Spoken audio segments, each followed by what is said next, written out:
Sebetulnya kurang tepat kalau kita menyebut matahari sebagai pusat tata surya kita. Di dekatnya ada area yang disebut barycenter atau pusat massa, jadi semua tergantung pada posisi masing-masing planet. Letak barycenter biasanya paling dekat dengan objek yang memiliki lebih banyak massa. Dan berhubung kita ada di bumi, pusat tata surya kita yang sebenarnya adalah matahari, tapi bukan di dalam pusatnya. Sedangkan bagi Jupiter, barycenter sebenarnya berada di luar permukaan matahari.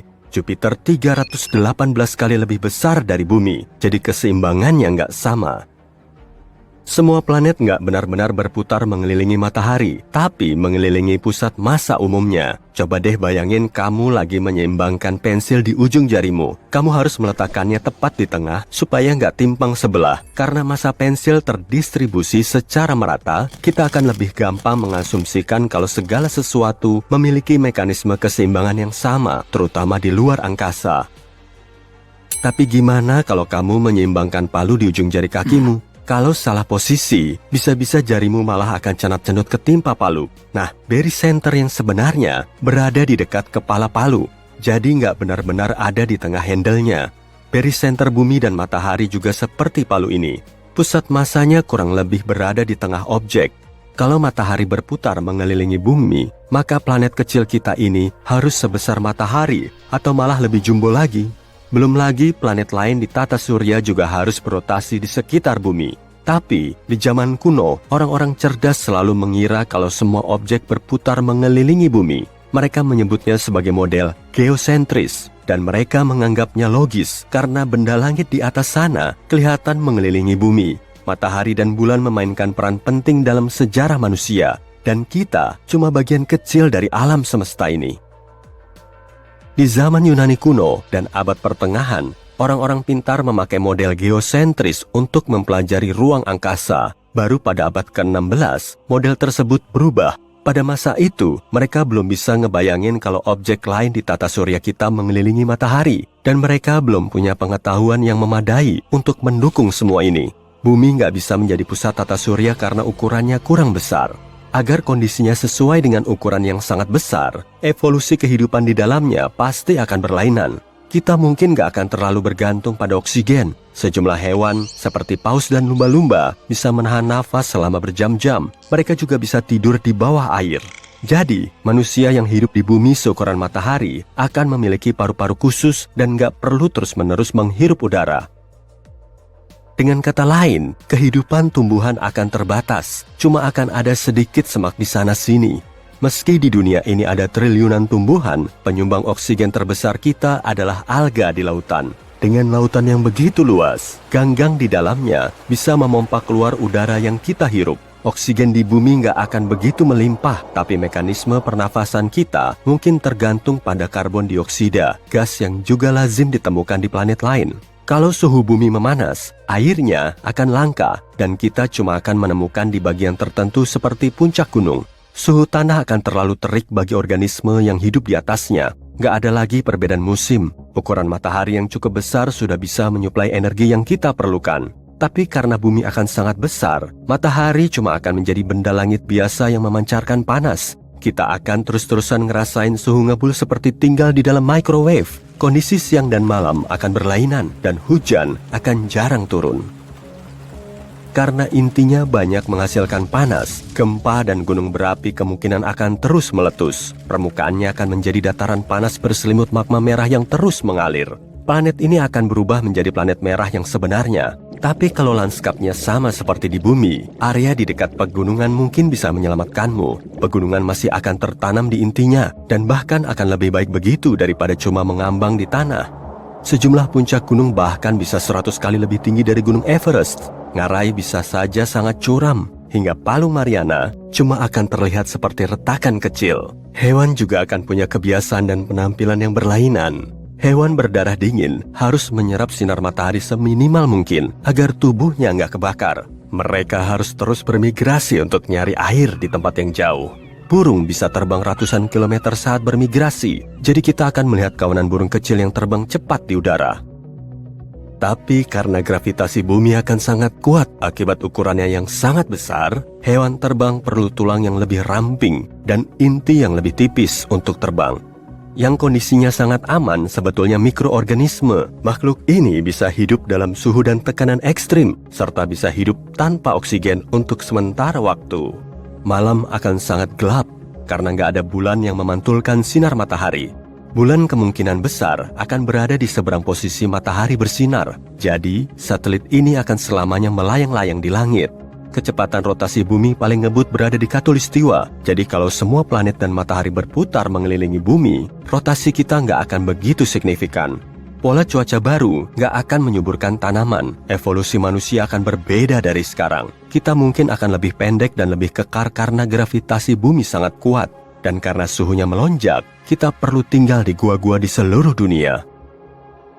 Organisme yang terkuat akan bermigrasi ke pegunungan. Kita mungkin akan punya perjalanan evolusi yang sama seperti sekarang ini, tapi ciri fisik lainnya mungkin akan berbeda. Pigmen kita juga kemungkinan akan berlainan untuk melawan panas. Rubah gurun punya telinga besar untuk mendengar pemangsa dan untuk menurunkan suhu tubuhnya di tengah gurun yang terik. Mungkin saja kita juga punya telinga yang lebih besar untuk tujuan yang sama. Kita juga akan jauh lebih kuat. Tulang kita akan menebal dan sulit dipatahkan. Gravitasi merupakan salah satu komponen utama untuk mengembangkan kepadatan tulang dan massa otot. Artinya, kita nggak akan perlu alat untuk berburu. Sehingga, kemunculan zaman perunggu dan peradaban modern seperti yang kita kenal akan tertunda. Dengan sedikit vegetasi, manusia nggak perlu berdiri tegak untuk nyari pemangsa di sekitarnya. Kita juga nggak akan menjadi pelari tercepat, tapi kita akan cukup kuat melawan sekawanan serigala aneh. Kalau bumi berukuran super, kemungkinan akan ada banyak spesies manusia yang menjelajahi daratan di area terpencil. Beberapa spesies manusia akan tumbuh dan berkembang menjadi pemikir cerdas saat ini, tapi sebagiannya akan tetap sama. Beberapa makhluk dari masa lalu akan tetap ada dan nggak berubah. Hiu sudah ada sejak era dinosaurus. Mereka nggak perlu berubah bentuk atau beradaptasi karena dominasinya. Hewan lain akan tetap sama karena terisolasi. Pulau Galapagos menampung banyak hewan unik karena mereka telah sekian lama hidup terpisah. Tanpa adanya pemangsa yang terus-menerus mengintai di sekitar mereka, hewan-hewan ini pun tidak takut pada manusia. Mega bumi yang baru akan memiliki area seluas Asia yang dipenuhi dengan hewan-hewan terisolasi. Penampilan semua hewan ini akan tetap sama persis seperti saat pertama kali muncul. Spesies manusia di wilayah ini juga akan tetap sama karena mereka nggak akan pindah atau bereksperimen. Pola makan mereka akan tetap sama dan mereka akan terbiasa dengan iklim di lingkungan mereka. Perkembangan teknologi juga akan berlangsung secara berlainan di berbagai penjuru planet ini. Karena sebagian areanya terisolasi total, mereka nggak akan bisa mengakses gadget dan penemuan baru. Kehidupan di situ akan sangat berbeda dari zaman sekarang. Daerah lain akan sangat maju sehingga penduduknya mungkin bisa terbang sendiri keluar planet untuk mencari kebenaran dan jawaban.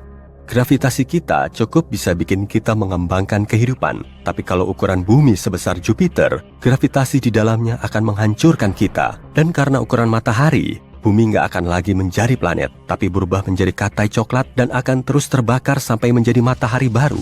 Sampai sekarang, bumi sangat kecil di alam semesta kita, sehingga kita cuma sekecil serpihan pasir di tengah hamparan padang pasir. Dalam ukuran kosmik, oh, astaga. Matahari melakukannya lagi.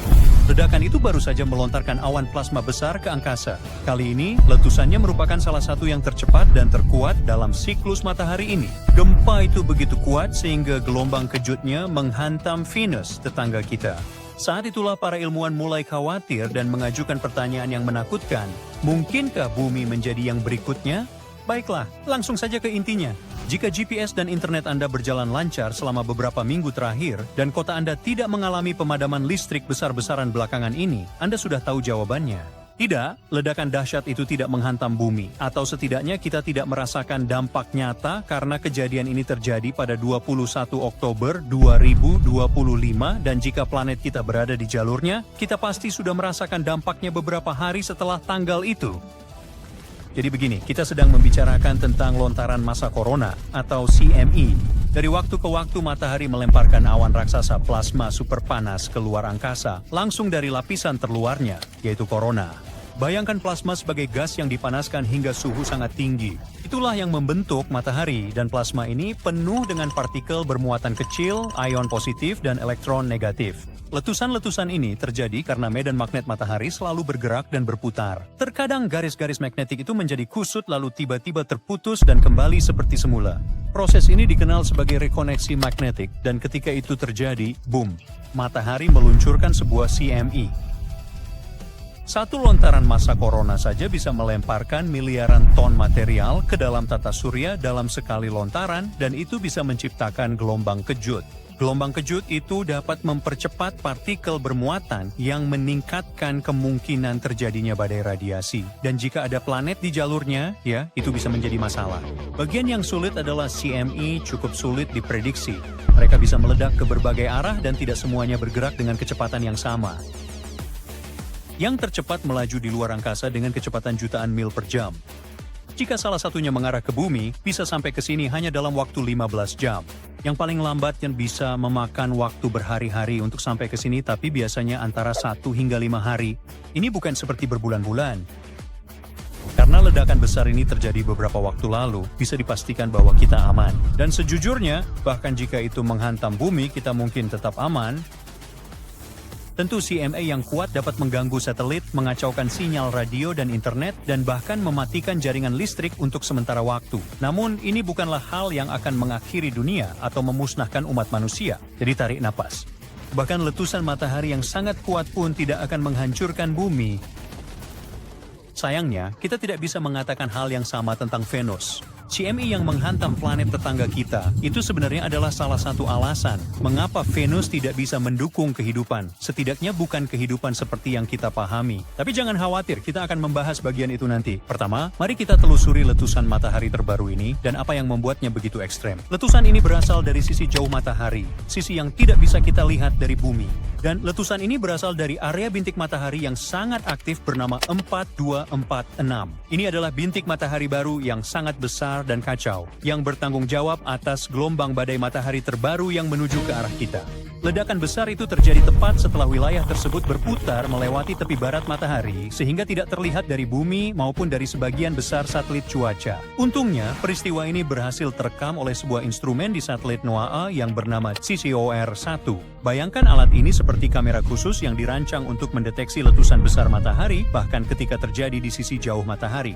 Itulah sebabnya alat ini ditempatkan sangat tinggi di atas bumi, mengorbit sekitar 22.000 mil di atas khatulistiwa. CCOR-1 menangkap gambar-gambar itu dengan memblokir permukaan matahari yang menyilaukan, sehingga dapat melihat cahaya redup di sekitarnya dan melacak awan plasma raksasa saat menyebar ke luar angkasa.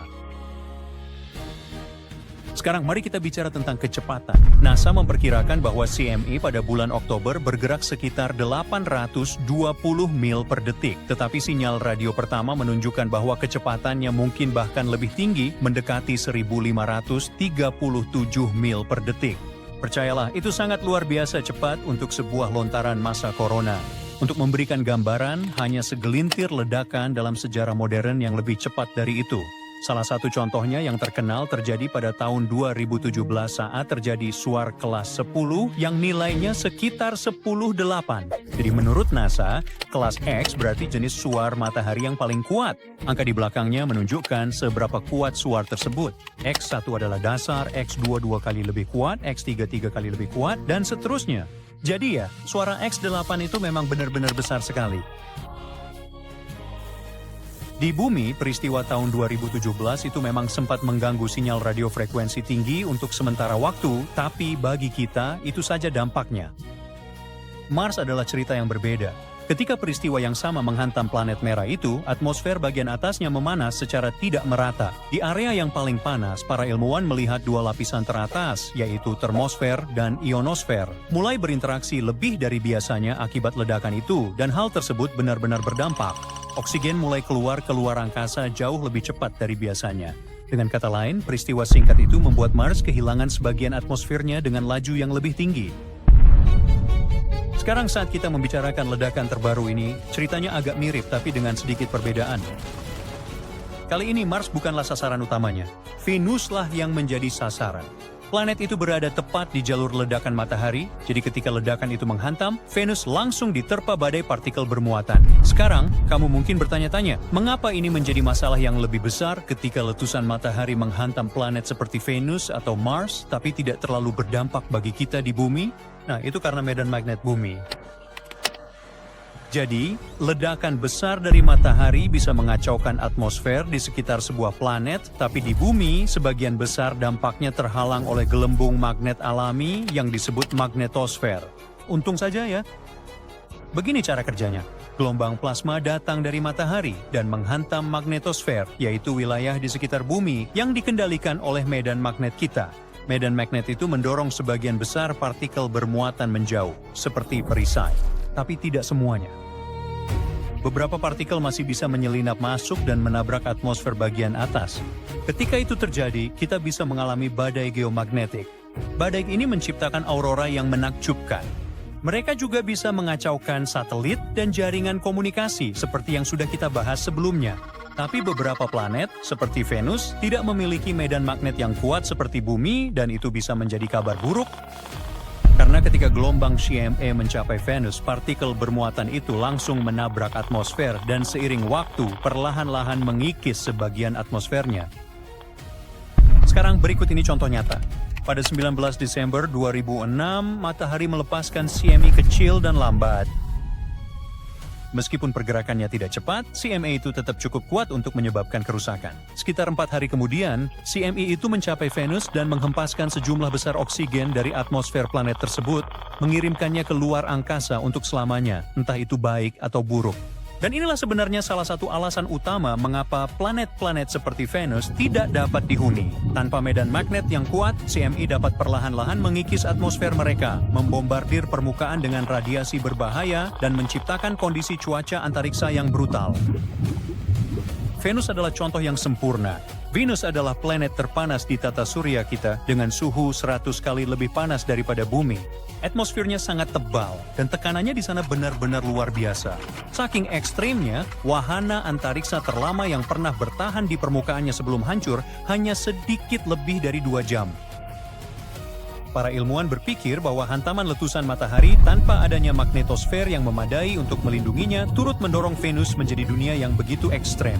Dan dengan mempelajari apa yang terjadi pada planet-planet seperti Venus, kita bisa mempelajari sesuatu yang lebih besar. Betapa pentingnya perisai magnetik bagi kehidupan di dunia lain yang kita temukan di luar tata surya kita. Bagaimana jika matahari meledak? Bisa dipastikan itu akan sangat buruk bagi kita. Video ini sungguh singkat ya.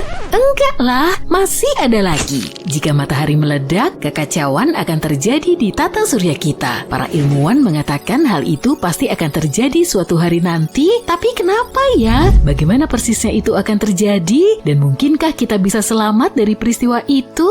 Yuk coba kita cari tahu. Pertama, bersiaplah untuk perjalanan menuju inti matahari. Inti matahari penuh dengan atom-atom hidrogen yang sedang asik berdansa. Atom-atom ini sangat bersemangat sampai-sampai saling menabrak dengan sekuat tenaga. Dan ketika bertabrakan, sesuatu yang dahsyat terjadi, yaitu fusi nuklir. Dalam fusi ini, atom-atom hidrogen bergabung membentuk atom helium, sebuah eksperimen kimia dalam skala besar. Selama fusi nuklir ini, sedikit massa atom hidrogen diubah menjadi energi yang sangat besar. Disinilah persamaan Einstein yang terkenal, E sama dengan mc kuadrat berlaku. Energi dilepaskan dalam bentuk cahaya dan panas, memancar keluar untuk menerangi seluruh tata surya.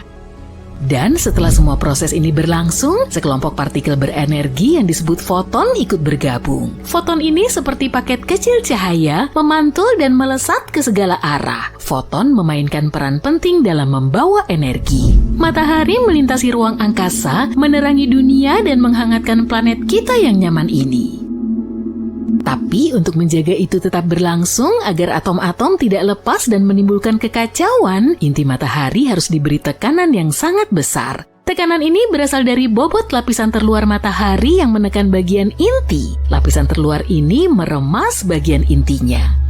Tapi lapisan dalam tidak menyerah. Energi yang dihasilkan dari fusi dan foton yang bergejolak berusaha keras untuk keluar dari inti matahari. Tapi inti matahari sangat padat dan tekanannya sangat besar, sehingga energi itu butuh waktu lama untuk bisa keluar. Energi itu memantul-mantul, diserap dan dipancarkan kembali oleh partikel-partikel lain. Akhirnya setelah sekian lama, energi tersebut mencapai permukaan matahari dan melesat ke angkasa. Lalu sampai kepada kita sebagai sinar matahari. Nah, sekarang kamu tahu cara kerja matahari, lalu apa yang terjadi ketika matahari mencapai akhir umurnya? Jadi begini, matahari memiliki persediaan bahan bakar hidrogen yang terbatas, sekitar 5 miliar tahun lagi, bahan bakarnya akan habis, setelah itu bintang ini akan mengalami perubahan besar. Perhatikan baik-baik ya, karena ada kemungkinan kita semua akan melewatkan hal ini.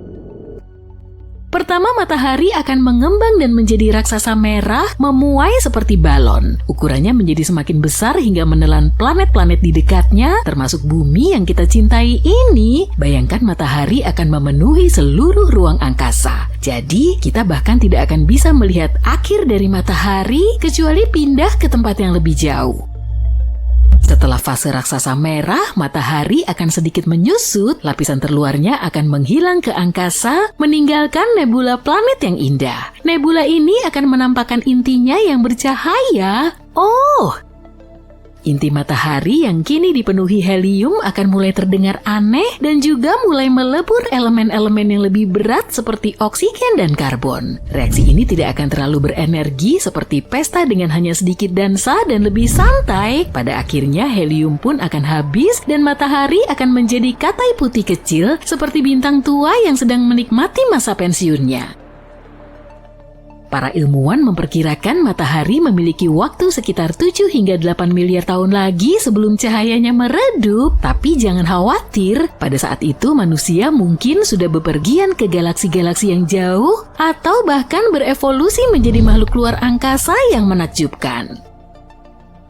Jadi matahari kita tidak akan lenyap dengan ledakan seperti kembang api. Matahari tidak cukup besar untuk menjadi supernova atau lubang hitam. Bintang-bintang superstar itu butuh massa yang jauh lebih besar daripada massa matahari untuk melakukan trik-trik kosmik tersebut. Tapi gimana kalau bintang ini meledak secara tiba-tiba? Kejadiannya tidak terduga dan tanpa sebab. Yuk kita simak. Bayangkan ini, matahari meledak dan bumi pun kacau. Peristiwa ini melepaskan energi yang sangat besar, mengirimkan gelombang kejut yang melesat di angkasa dengan kecepatan cahaya. Butuh waktu sekitar 8 menit bagi gelombang kejut ini untuk mencapai bumi. Kenapa? Karena jarak rata-rata matahari ke bumi adalah 150 juta kilometer. Jadi cahaya matahari butuh waktu setidaknya 8 menit 20 detik untuk menempuh jarak itu dan sampai ke bumi. Sekarang kita bahas peristiwa itu sendiri, itu akan menjadi pemandangan yang luar biasa dan juga akan menjadi akhir dari segalanya. Energi luar biasa yang dilepaskan akan menyebabkan matahari mengembang dengan cepat dan menelan planet-planet dalam termasuk bumi. Bukan itu saja, bersiaplah untuk ledakan radiasi yang sangat dahsyat. Matahari akan melepaskan semburan partikel bermuatan super. Partikel-partikel ini termasuk sinar X dan gamma yang bisa mengacaukan segalanya. Saat menghantam atmosfer, partikel-partikel berenergi tinggi ini akan mengamuk dan menimbulkan berbagai kekacauan. Partikel-partikel ini mengionisasi atmosfer, menciptakan denyut elektromagnetik yang sangat besar. Denyut ini seperti gelombang kejut bagi perangkat elektronik, membakar, menyetrum, dan membuatnya rusak. Jadi jika tidak ada pelindung, perangkat elektronik akan bermasalah. Bicara soal masalah yang terjadi setelahnya, planet kita akan menguap seketika. Akhir dari matahari bukan saja hanya mengacaukan bumi, tapi juga mendatangkan malapetaka bagi seluruh tata surya. Semburan energi yang sangat besar itu menghantam segala sesuatu yang dilaluinya. Planet-planet dan objek-objek lain akan terlempar dari orbitnya, menyebabkan kekacauan dan ketidakpastian. Sabuk asteroid di antara Mars dan Jupiter, hilang, lenyap atau tersebar di telan angin kosmik. Bahkan planet-planet yang selamat dari peristiwa ini mungkin akan keluar dari orbitnya, mengembara entah kemana. Jangan lupakan planet-planet luar seperti Jupiter dan Saturnus. Planet-planet raksasa ini menghasilkan panas internal sendiri yang membuatnya nyaman dan menarik banyak bulan. Tapi ledakan matahari akan mencuri kehangatan mereka dan mengubahnya menjadi tempat yang sangat dingin. Setelah membahas betapa dahsyatnya bencana ini bagi semua yang ada di tata surya, kita coba ajukan pertanyaan logis, bisakah manusia selamat? Jawaban singkatnya adalah tidak. Kita tidak akan selamat. Semuanya akan musnah, kecuali mungkin beberapa bakteri cerdik yang bersembunyi di balik kegelapan. Tapi dalam skenario mustahil di mana matahari memperingatkan kita tentang rencananya, kita mungkin masih punya peluang. Jika kita tahu sejak awal dan punya waktu untuk mempersiapkan diri, kita bisa mencari cara agar selamat. Lalu apa yang bisa kita lakukan? Karena bumi sendiri tidak akan selamat dari amukan matahari, kita harus pindah ke tempat lain. Ingatkah kamu bahwa tidak semua planet akan hancur total? Sayangnya planet-planet yang paling dekat dengan matahari, yaitu Merkurius, Venus, dan bumi akan lenyap. Jadi pilihan termudah adalah pindah ke sistem tata surya lain yang dimiliki planet mirip bumi. Tapi gimana jika bumi berhasil selamat dari bencana ini? Gak usah kita pikirin gimana hal itu bisa terjadi. Kita bahas konsekuensinya saja ya. Iklim kita akan berubah drastis pada saat-saat pertama ledakan matahari. Radiasi dan partikel-partikelnya akan menaikkan suhu secara drastis seperti gelombang panas yang tak kunjung berakhir. Kita bicara soal efek rumah kaca yang dahsyat nih. Lautan akan menguap, menciptakan awan tebal dan lembut yang memerangkap panas dan menolak melepaskannya ke angkasa. Setelah itu, tanpa pelukan hangat matahari, bumi akan segera menjadi freezer. Jadi kita harus berpikir kreatif. Salah satu idenya adalah berlindung jauh di bawah tanah, di mana kita tidak akan terlalu terpengaruh oleh radiasi dan perubahan suhu tiba-tiba. Saat menggali lebih dalam, suhu akan meningkat. Jadi dengan alat dan sumber daya yang tepat, manusia bisa Oke, anggap kamu berkendara pulang ke rumah dan tiba-tiba GPS macet. Ponsel menunjukkan sinyal penuh, tapi butuh waktu lama melakukan panggilan. Atau mungkin panggilan terputus tanpa alasan dan kamu harus menelepon ulang. Kamu mengabaikannya, ya mungkin hanya operatormu yang aneh. Tapi kemudian saat pesta di rumah, lampumu berkedip-kedip sebentar. Tidak perlu panik, kamu tidak diganggu hantu. Setidaknya aku berharap begitu. Itu kemungkinan besar matahari sedang berulah. Karena sebuah lubang raksasa selebar 804.000 km terbuka di atmosfernya dan sekarang mengirimkan benda-benda aneh ke arah kita di bumi. Oke, jadi apa maksudnya lubang di matahari? Ketika kita melihat matahari, tentu saja dengan kacamata hitam yang sangat protektif, yang bisa kita lihat hanyalah bintang yang tenang dan terang. Tapi itu jauh dari kenyataan. Dari dekat, matahari adalah bintang yang penuh kekacauan. Permukaannya bergelora dengan badai magnetik. Putaran plasma berputar dan patah-patah, dan sesekali lapisan terluarnya yang disebut korona menjadi tidak bisa diprediksi. Itulah yang terjadi baru-baru ini ketika sebagian besar atmosfer matahari tiba-tiba berubah bentuk. Para ilmuwan menyebutnya lubang korona, tapi jangan bayangkan seperti retakan atau kawah. Lubang korona lebih mirip lubang terbuka di lapisan terluar matahari. Bintang kita memiliki gaya-gaya tak kasat mata yang mengalir di dalamnya, seperti garis-garis tegangan di bawah permukaan. Sebagian besar waktu, garis-garis itu berputar kembali. Terkadang di tempat-tempat tertentu, mereka membentang ke luar angkasa seperti jalur terbuka. Saat itulah benda-benda penerbangan. Partikel-partikel melesat dengan kecepatan luar biasa dalam apa yang kita sebut sebagai angin matahari. Angin ini melesat di angkasa dengan kecepatan 1,6 juta kilometer per jam. Cukup cepat untuk mencapai bumi dalam beberapa hari. Bagian matahari yang menjadi tempat datangnya angin terlihat lebih gelap dan dingin. Itu sebabnya kita menyebutnya lubang korona. Lubang korona yang ada saat ini sangat besar. Saking besarnya, kalian bisa memasukkan sekitar 62 bumi secara berdampingan. Lubang ini membentang di sebagian besar belahan selatan matahari dan mengarah langsung ke planet kita. Apa sebenarnya yang dikirim matahari ke arah kita dan apa yang terjadi ketika sampai di sini? Angin matahari tidak hanya cepat. Angin ini juga penuh partikel kecil bermuatan yang dilontarkan matahari ketika ia sedang aktif. Dan ketika aliran tersebut masuk ke medan magnet bumi, angin ini seperti melempar batu ke kolam yang tenang.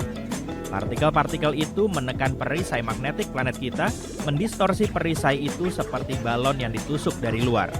Itulah yang menciptakan aurora menakjubkan ini. Terkadang matahari bertindak lebih jauh lagi.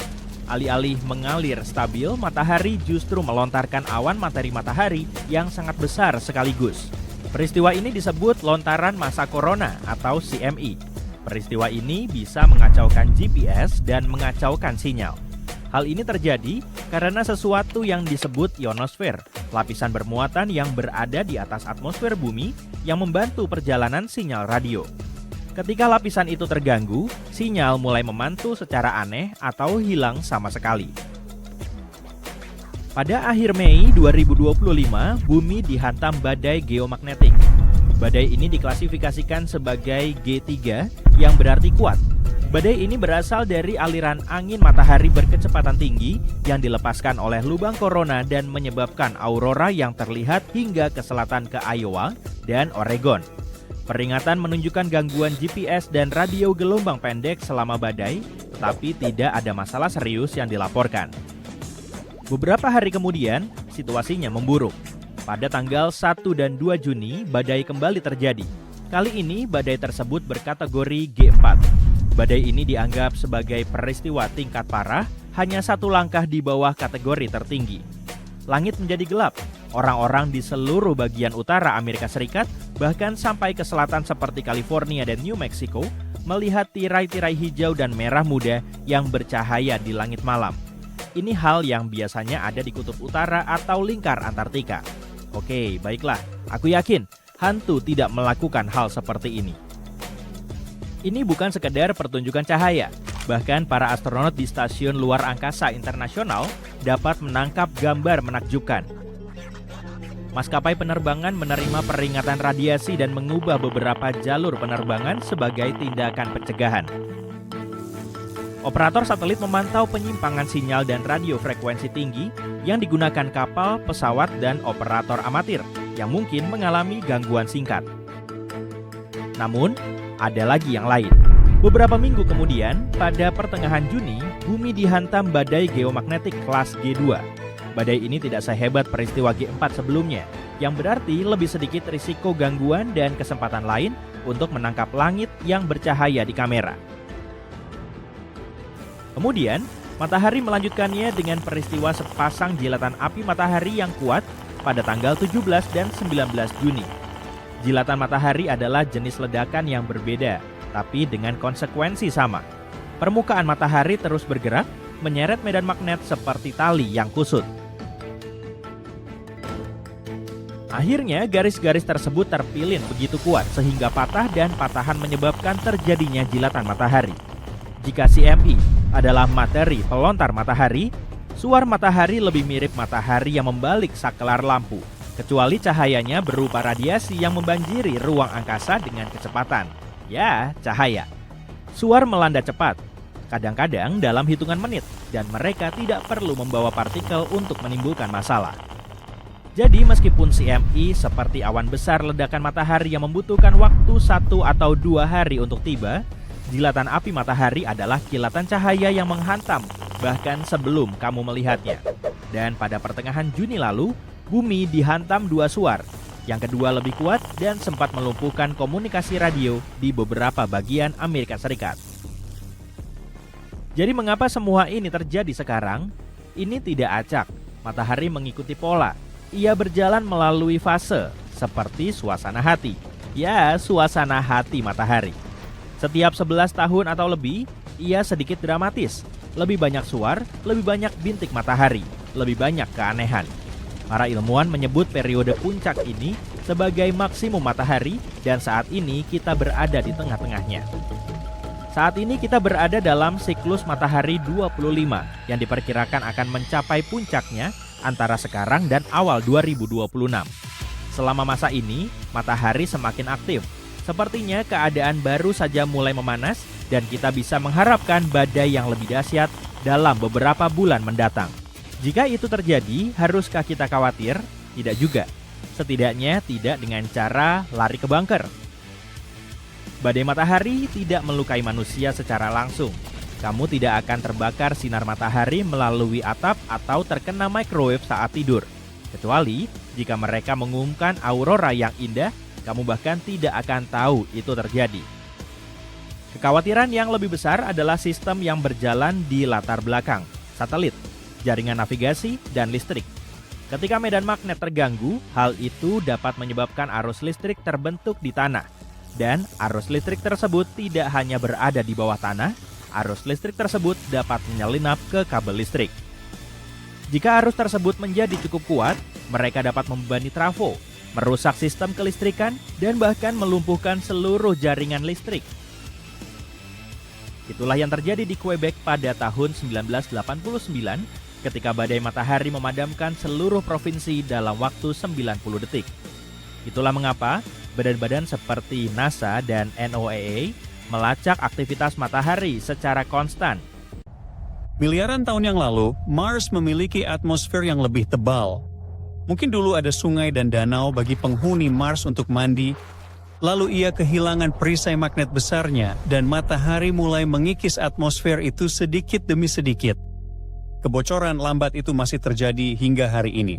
Itulah sebabnya NASA mengirim 2 satelit untuk mengamati pencurian kosmik ini secara langsung. Mars tidak selalu terlihat seperti ini. Itu bukan dunia air dengan daratan hijau tak berujung, tapi kita bisa melihat saluran sungai kering yang terukir di batu. Ada juga delta besar berbentuk kipas ini, seperti seseorang menumpahkan sungai berlumpur ke dalam danau. Tapi untuk itu, Mars butuh tekanan dan kehangatan yang jauh lebih besar daripada sekarang. Memang Mars masih memiliki atmosfer, tapi atmosfernya sangat lemah. Tekanan permukaannya hanya sekitar 6/10 dari bumi, jadi air di permukaan tidak berperilaku normal. Airnya membeku atau langsung menguap dalam sekejap mata. Penyebabnya adalah angin surya. Matahari terus menyemprot ruang angkasa dengan aliran partikel bermuatan cepat yang bergerak lebih dari 1 juta mil per jam. Mars tak punya perisai besar, jadi aliran itu bisa menghantam bagian atas atmosfernya dan melepaskan partikel. Dan begitu partikel itu hanyut keluar angkasa, Mars tak bisa mendapatkannya kembali. Ini seperti panci sup dengan tutup yang sangat lemah yang tak bisa menahan uap dan matahari seperti kipas yang meniup ke arahnya. Uapnya terus keluar dan tidak akan pernah kembali. Jadi sekarang ilmuwan NASA ingin melihatnya dari dekat untuk mengamati prosesnya dan mencari tahu seberapa cepat planet ini masih bocor. Itulah sebabnya mereka membuat misi Escapade, 2 wahana antariksa serupa yang dikirim berpasangan dijuluki Blue dan Gold. Mereka bukan kapal besar, ukurannya seukuran kulkas, beratnya sekitar 460 pon tanpa bahan bakar. Tim pendamping yang dibuat untuk memantau Mars saat terkena aktivitas surya, lalu melihat apa yang terjadi pada atmosfernya segera setelah itu. Saat ini, satelit-satelit tersebut sedang dalam perjalanan, tapi belum menuju Mars. Sebaliknya, mereka menuju ke L2 bumi matahari. Itu adalah wilayah sekitar 1 juta mil dari bumi di sisi malam, sisi yang menjauhi matahari. Mereka mengelilingi matahari dalam jalur yang menjaga mereka tetap dekat dengan bumi. NASA menyebut fase ini sebagai loitering. Ini adalah ruang tunggu yang direncanakan seperti tempat parkir di luar angkasa. Nah, selagi berkeliaran, satelit-satelit ini tidak membuang-buang waktu. Area itu berada tepat di jejak panjang tak terlihat dari medan magnet bumi yang disebut ekor magnet. Ini adalah medan magnet bumi yang ditarik menjadi ekor panjang seperti komet oleh angin surya. Di sisi yang terang, medan kita tertekan. Di sisi malam, ia membentang sejauh ratusan ribu mil, agak mirip syal yang terjebak dalam badai angin. Ekor itu bisa menangkap partikel bermuatan lalu melontarkannya dalam ledakan, itulah sebabnya cuaca antariksa bisa berubah dari tenang jadi bising dalam sekejap. Berada di dekat L2 memungkinkan Blue dan Gold berlatih melakukan pembacaan di lingkungan antariksa bumi. Lalu tibalah bagian yang menyenangkan. Alih-alih menghabiskan bertonton bahan bakar, mereka berayun kembali ke arah bumi dan menggunakan gravitasinya sebagai ketapel. Pada dasarnya, wahana antariksa itu jatuh ke arah bumi. Saat semakin dekat, gravitasi menariknya semakin cepat dan cepat. Tapi tidak menabrak. Ia melengkung mengelilingi planet dan melesat kembali ke sisi lainnya. Ini agak mirip seperti memegang komedi putar yang bergerak cepat sejenak sambil berdiri di atas papan luncur. Anda menggunakan gerakan itu untuk melaju lebih cepat setelah Anda melepaskan pegangannya. Bumi sudah bergerak mengelilingi matahari. Jadi saat wahana antariksa itu melintas, ia mencuri sedikit gerakan itu dan pergi dengan kecepatan ekstra. Ya, Anda tidak salah dengar, satelit-satelit itu secara langsung merampok energi orbit bumi. Dengan mengambil momentum itu, Blue dan Gold secara teknis memperlambat seluruh planet kita. Tapi jangan panik. Perhitungannya menunjukkan bahwa karena bumi sangat besar, pencurian ini sangatlah kecil. Setelah itu, perjalanan berlanjut ke planet merah. Mars terpapar dengan cara yang tidak dialami bumi. Ia tidak memiliki perisai magnetik seukuran planet yang membungkusnya. Sebaliknya, ia memiliki bercak magnetik yang tersebar di kerak dan lapisan atas tipis yang bisa diganggu langsung oleh matahari. Semburan angin surya bisa menghantam Mars dan mulai mengikis atmosfernya seperti angin yang menerbangkan debu dari tanah. Proses ini bisa memicu aurora global dan meningkat cepat selama badai, melontarkan gas keluar angkasa. Jadi karena itu, dua jalur yang berdekatan di sekitar Mars bisa memberi kita pembacaan yang sangat berbeda. Ini seperti berjalan melewati taman bermain yang berangin. Satu titik terasa hampir tenang, lalu hanya beberapa langkah saja atau beberapa menit kemudian, embusan angin menerpa dan menerbangkan topi Anda. Satu lintasan mungkin terlihat tenang. Lintasan berikutnya, sedikit lebih lambat atau agak menyamping, mungkin terlihat seolah atmosfer kehilangan partikel dengan cepat. Dan begitu gas atas itu berubah menjadi partikel bermuatan, ia menjadi jauh lebih mudah untuk dilepaskan. Partikel bermuatan merespons gaya listrik dan magnet, jadi angin surya bisa membawanya dan menghanyutkannya keluar angkasa. Itulah sebabnya SKPD terbang berpasangan. Di sekitar Mars, Blue dan Gold akan membentuk formasi yang disebut NASA sebagai untaian mutiara, yaitu saat satu wahana antariksa melewati suatu wilayah, lalu yang lainnya menyusul segera setelahnya, terkadang hanya selisih 30 menit.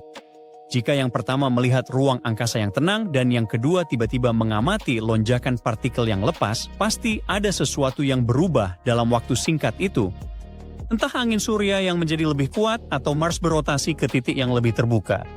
Dengan dua lintasan, Anda bisa tahu mana yang terjadi. Mereka juga tidak akan terus berada di dekat Mars sepanjang waktu. Mereka akan bergerak melalui rentang yang sangat luas dari ketinggian sekitar 100 mil hingga kira-kira 6.200 mil. Di dekat 100 mil, Anda hanya menyentuh bagian atas atmosfer. Lebih jauh lagi, angin surya mengambil alih, dan di sanalah partikel-partikel yang lepas tersapu ke belakang planet seperti sebuah jejak. Untuk mencapai Mars, diperlukan pengereman di waktu tepat. Ruang angkasa tak mentoleransi kesalahan. Datang terlalu cepat atau menyalakan mesin terlalu lambat, satelit akan melesat melewati Mars dan terus melaju keluar angkasa seperti mobil yang melewatkan pintu keluar jalan tol. Kedua pesawat akan melakukan pembakaran mesin krusial untuk memasuki orbit Mars. Mereka tak langsung masuk ke lingkaran rapat. Awalnya, mereka masuk ke putaran oval besar yang berayun jauh keluar dan menukik kembali ke dalam. Satu putaran penuh butuh waktu 60 jam. Melakukannya secara perlahan memberi tim waktu untuk memeriksa perangkat keras dan mempersempit orbit dengan aman ke dalam pengaturan sains akhir. Terburu-buru dalam proses ini bisa dengan mudah berakhir dengan tabrakan yang spektakuler. Sebuah jam raksasa sedang berdetak di latar belakang misi ini. Pada akhir 2027, Mars akan bergeser menuju konjungsi surya. Matahari secara fisik akan menghalangi garis pandang antara bumi dan Mars. Komunikasi akan tertunda atau terputus sama sekali untuk sementara waktu. Mengirim satu perintah saja bisa memakan waktu berjam-jam. Menerima konfirmasi akan memakan waktu lebih lama lagi. Para insinyur akan terbang dalam keadaan buta sama sekali. Escapade harus menyelesaikan perubahan orbit utamanya sebelum jendela waktu itu tertutup.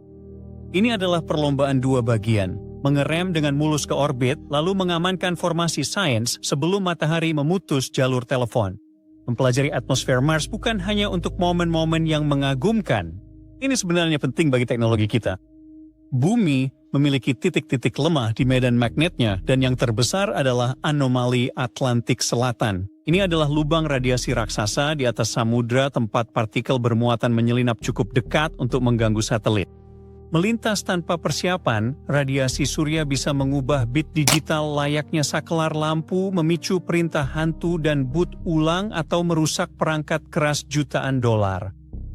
Para insinyur terkadang mematikan seluruh instrumen hanya untuk menjaganya tetap berfungsi. Anomali ini bahkan mempermainkan mata Anda. Para astronaut di ISS melihat kilatan cahaya putih yang tiba-tiba bahkan dengan kelopak mata tertutup saat partikel berenergi tinggi melesat menembus lambung kapal dan menyengat saraf optik mereka. Dan SAA tidak berdiam diri. Air bergeser, membesar, dan terkadang terbelah menjadi dua zona yang sangat panas. Dengan mengamati matahari mengikis atmosfer Mars, Blue dan Gold akan menunjukkan cuaca antariksa ekstrim dari dekat. Ini akan menambahkan beberapa persamaan lagi ke model kita dan bahkan mungkin mengajari kita cara melindungi satelit dan jaringan listrik kita dengan lebih baik. Matahari sedang bersiap-siap untuk membalikan kutub-kutub magnetiknya. Sama seperti bumi, matahari memiliki kutub utara dan kutub selatan. Tapi tidak seperti bumi, proses pembalikan kutub matahari lebih sering terjadi dan lebih mudah diprediksi. Pembalikan berikutnya diperkirakan akan terjadi tahun ini antara bulan April dan Agustus. Meski terdengar apokaliptik, kamu nggak perlu khawatir. Jika kamu berusia sekitar 30 tahun, kamu sudah pernah mengalami fenomena ini lebih dari sekali. Karena matahari membalik setiap 11 tahun. Kamu mungkin tidak menyadari adanya perubahan saat itu karena proses ini tidak terlalu berdampak pada kehidupan bumi. Tapi kali ini ada yang sedikit berbeda. Di bumi, arus laut adalah gerakan yang memainkan peran penting dalam mempengaruhi iklim dan cuaca dengan mendistribusikan panas dari khatulistiwa ke kutub. Di matahari, arus ini lebih mirip lautan plasma, namun arus ini tidak hanya mengangkut panas, tapi juga membawa energi elektromagnetik. Hal ini terjadi karena matahari merupakan bola besar gas panas dan terionisasi yang intinya terus mengalir. Dengan menyatukan atom-atom hidrogen dan membentuk helium, bintang kita ini melepaskan energi yang sangat besar yang kemudian menghasilkan arus listrik yang mengalir deras. Dan jika ada arus, maka ada medan magnet. Akan lebih mudah dipahami jika kamu memikirkan eksperimen klasik dengan kawat dan paku yang mungkin pernah kamu lakukan di sekolah. Ketika mengalir melalui kawat, listrik menciptakan medan magnet di sekitar kawat. Jadi ketika kamu menghubungkan kawat ke baterai dan melilitkannya di sekitar paku, paku menjadi magnet. Hal ini mirip dengan bagaimana arus listrik menciptakan medan magnet di matahari. Seluruh proses yang menghasilkan medan magnet matahari ini disebut dinamo. Kita tidak bisa mengamatinya secara langsung, tapi kita bisa melihat efeknya di permukaan matahari. Ketika aliran plasma dan magnet menjadi tidak stabil dan kuat, maka akan muncul bintik-bintik matahari, yaitu area gelap di permukaan matahari. Banyak hal tentang cara kerja dinamo yang masih menjadi misteri, tapi para ilmuwan telah mempelajari sesuatu yang penting setelah mengamati bintik matahari selama berabad-abad. Proses dinamo mengikuti sebuah pola, setiap dekade dinamo menata ulang dirinya sendiri. Medan magnet kutub matahari melemah hingga akhirnya mencapai 0, kemudian kembali lagi, tapi dengan polaritas yang berlawanan. Pada tahun 50-an, para peneliti menemukan bahwa ketika bintik matahari mulai meningkat dan menjadi lebih intens, itu berarti kutub-kutub matahari bersiap untuk berbalik arah. Dan selama beberapa tahun terakhir, aktivitas matahari telah melampaui batas, maksudnya lebih banyak suar matahari, lebih banyak semburan radiasi elektromagnetik, dan lebih banyak gumpalan plasma yang terlontar keluar angkasa. Kita seolah-olah sedang duduk di barisan depan dalam pertunjukan kembang api paling epik di tata surya. Faktanya, matahari tidak pernah semeriah ini dalam 2 dekade terakhir. Saat ini para ahli menduga medan kutub hampir selaras dan terus melemah, semakin mendekati 0, tapi kita belum sampai pada titik pembalikan. Meskipun mungkin terdengar bahwa matahari membalikan kutub magnetnya seperti jarum jam setiap 11 tahun, kenyataannya tidak serapi kelihatannya. Peristiwa ini bisa jadi berantakan dan beberapa aspek dari fenomena ini masih sangat sulit untuk diprediksi. Ambil contoh siklus matahari terakhir, belahan bumi utara memulai perputaran magnetisnya pada awal Juni 2022, tapi kemudian mengalami hambatan dan bertahan di sekitar titik netral sampai akhir Juni 2024. Sementara itu, di belahan bumi selatan, segalanya berjalan lebih lancar dengan polaritas yang beralih pada pertengahan tahun 2013. Kali ini matahari benar-benar bersikap baik, siklus kali ini tampaknya berjalan lebih mulus dengan peralihan kutub yang lebih merata. Tapi ini nih masalahnya, proses pembalikan arah tidak pernah sama. Itulah yang membuat fenomena ini sangat menarik untuk diamati. Tapi pada saat yang sama, sulit untuk memprediksi bagaimana hal ini akan mempengaruhi kita di sini. Di bumi, kita tidak perlu terlalu khawatir tentang ledakan matahari intens yang terjadi 150 juta kilometer jauhnya. Tapi jika dan hanya jika badai matahari mencapai planet kita, ancaman utama yang akan ditimbulkannya mungkin adalah gangguan pada satelit komunikasi di luar angkasa. Namun hal-hal yang mungkin berbeda dalam pembalikan siklus yang terjadi pada tahun 2024 ini karena jumlah satelit telah meroket dalam beberapa tahun terakhir. Sebagai contoh, sistem Starlink milik Elon Musk saja melibatkan lebih dari 4.000 satelit. Semua satelit ini bersama dengan satelit komunikasi dan GPS dapat terdampak atau bahkan hancur oleh badai matahari yang kuat. Meskipun kecil kemungkinannya badai matahari yang kuat menghantam bumi, tapi bukan tidak mungkin terjadi loh. Pada tahun 1859 saat peristiwa Carrington, badai terjadi di dekat puncak siklus matahari, menyebabkan arus listrik melonjak melalui jalur telegraf, memicu kebakaran, dan mengganggu pengiriman pesan ke seluruh dunia. Bumi menjadi hening karena komunikasi telegraf gagal. Bayangkan apa yang bisa dilakukan badai matahari terhadap sejumlah besar satelit kita saat ini. Badai ini dapat memengaruhi semua hal yang kita andalkan setiap hari, mulai dari komunikasi dan navigasi berbasis ruang angkasa hingga layanan perakiraan cuaca. Distribusi listrik di permukaan bumi juga bisa terpengaruh. Lupakan menonton YouTube atau sisi terang, karena jika peristiwa seperti itu terjadi hari ini, itu bisa menyebabkan kiamat internet, membuat banyak orang serta bisnis menjadi offline.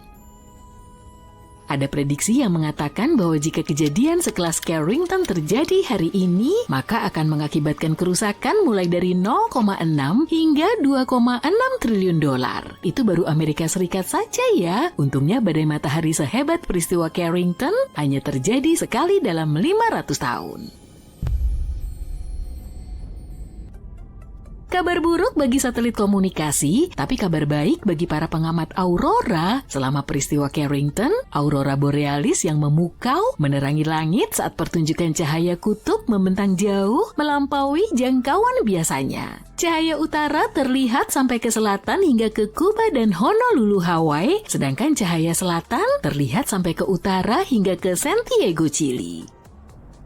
Bagi banyak orang di seluruh dunia, ini adalah penampakan aurora pertama mereka, membuat mereka terobsesi dengan langit yang luar biasa cerah. Sebagian dari mereka mengira bahwa itu adalah akhir dari dunia, sementara yang lain memulai hari mereka lebih awal, mengira matahari telah terbit setelah mendengar kicauan burung dan melihat langit yang cerah. Saat ini kita tahu bahwa tidak ada yang aneh dengan hal ini, mengingat kemunculan aurora di garis lintang yang lebih rendah adalah salah satu efek yang diharapkan dari pembalikan kutub magnetik matahari. Biasanya fenomena yang memukau ini ditemukan antara 60 dan 75 derajat lintang, tapi selama pembalikan kutub magnetik terakhir pada tahun 2013, aurora yang intens dapat diamati di bawah 50 derajat. Para saksi mata menggambarkan aurora ini berwarna merah darah atau merah tua yang bersinar sangat terang sehingga kamu dapat membaca koran dengan cahayanya. Fenomena ini penting untuk dipelajari dan tidak perlu ditakuti. Pembalikan kutub magnet di matahari sebenarnya merupakan kesempatan besar bagi para ilmuwan untuk lebih memahami cara kerja bintang kita. Karena masih banyak bagian yang belum diketahui dari keseluruhan situasi dinamo, kita masih belum pandai memprediksi kenapa beberapa siklus